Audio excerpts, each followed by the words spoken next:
మహబూబాబాద్ జిల్లా తహసీల్దార్ కార్యాలయం ఎదుట బీఆర్ఎస్ పార్టీ శ్రేణులు ఆందోళన చేపట్టారు. ఈ ఆందోళన ఎమ్మెల్సీ సత్యవతి పాల్గొన్నారు. ఎటువంటి ఆంక్షలు లేకుండా 2 లక్షల రుణమాఫీ చేయాలని డిమాండ్ చేశారు. రుణమాఫీ అమలు చేసే వరకు రైతులకు అండగా ఉండి పోరాడుతామని సత్యవతి తెలిపారు. కాంగ్రెస్ పార్టీ చేసింది మాఫీ కాదు మోసమని ఎద్దేవా చేశారు.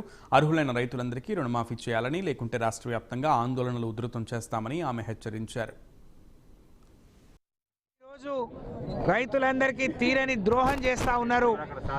ఎన్ని లక్షల కోట్లు, ఎన్ని వేల కోట్ల రూపాయలు అవసరమవుతాయని చెప్పి మొదటి మీటింగ్ పెట్టుకుంటే స్టేట్ లెవెల్ బ్యాంకర్స్ మీటింగ్లో మరి 45 లక్షల కోట్లు 45 వేల కోట్ల రూపాయలు అవసరమవుతాయని చెప్పి బ్యాంకర్లు తేల్చిండ్రు.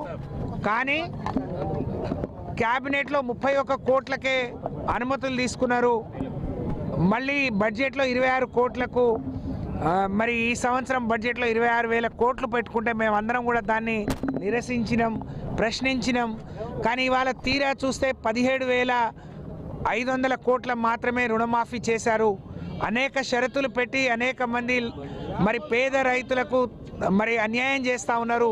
మాకు మాఫీ చేయండి, మా తప్పైందని కాంగ్రెస్ పార్టీ రైతులకు ఖచ్చితంగా క్షమాపణ మాఫీ కోరాలని కోరుతా ఉన్నాం. కాబట్టి మేము సంపూర్ణంగా ఏదైతే మీ చెప్పిన మాట జ్ఞాపకం చేస్తున్నాం. మీ క్యాబినెట్లో ఉన్న మంత్రులు ఒక మాట మీద లేరు.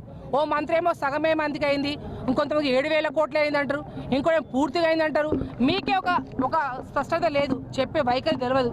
మీరు ఏదైతే చెప్పిన ప్రకారం ఏకకాలంలో సంపూర్ణంగా ఎటువంటి నిబంధనలు లేకుండా, ట్యాక్స్ అనకుండా, రేషన్ కార్డు అనకుండా, ఎటువంటి లేకుండా కూడా రుణమాఫీ చేయాలి.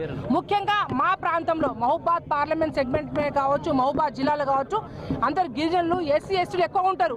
చాలా మందికి రేషన్ కార్డు లేకుండా ఉన్న వాళ్ళు ఉన్నారు, పట్టాలు లేకుండా ఉన్న వాళ్ళు ఉన్నారు. అటువంటి వాళ్ళందరూ అయితే ఎవరైతే రుణమాఫీ తీసుకున్నారో బేషరతుగా మీరు చెప్పిన హామీ ప్రకారం ఎటువంటి అడ్డంకులు లేకుండా, ఇవాళ కళ్ళబొల్లి మాటలు చెప్పకుండా, దొంగ మాటలు చెప్పకుండా మీరు రైతాంగానికి అండగా ఉండి 2 లక్షల రుణమాఫీ చేయాలని బీఆర్ఎస్ పార్టీ తరఫున మేమందరం డిమాండ్ చేస్తాం. రేవంత్ రెడ్డి గారికి ఏ మాత్రం చీము రక్తం ఉన్నా ఫస్ట్ రైతాంగాన్ని క్షమాపణ చెప్పవలసిన బాధ్యత సీఎం గారిది ఉంది.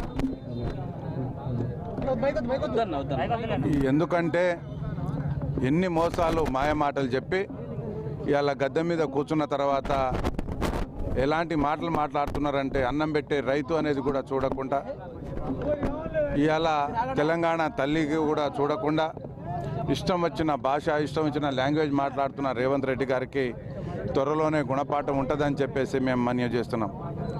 రేవంత్ రెడ్డి గారు, మీరు సీఎం గారు, ఆ సీఎం సీటుకు విలువ లేకుండా చేస్తున్నారు. మీరు దయచేసి ఏమాత్రం హ్యుమానిటీ ఉన్నా, ఏమాత్రం ఎథిక్స్ మోరల్స్ ఉన్నా దయచేసి అన్నం పెట్టే రైతాంగానికి మోసం చేసినోడు ఎవడు బాగుపడలేదు. కాబట్టి దయచేసి మీరు అన్నారు డిసెంబర్ 9వ తారీఖు నేను 2 లక్షల రూపాయలు రుణమాఫీ చేస్తా, తీసుకొని వాళ్ళు ఎవరైనా ఉంటే నా రైతు సోదరులు 2 లక్షల రూపాయలు తొందరగా ఉరుక్కుంటూ పోయి రుణం తీసుకోండి అని అన్నారు.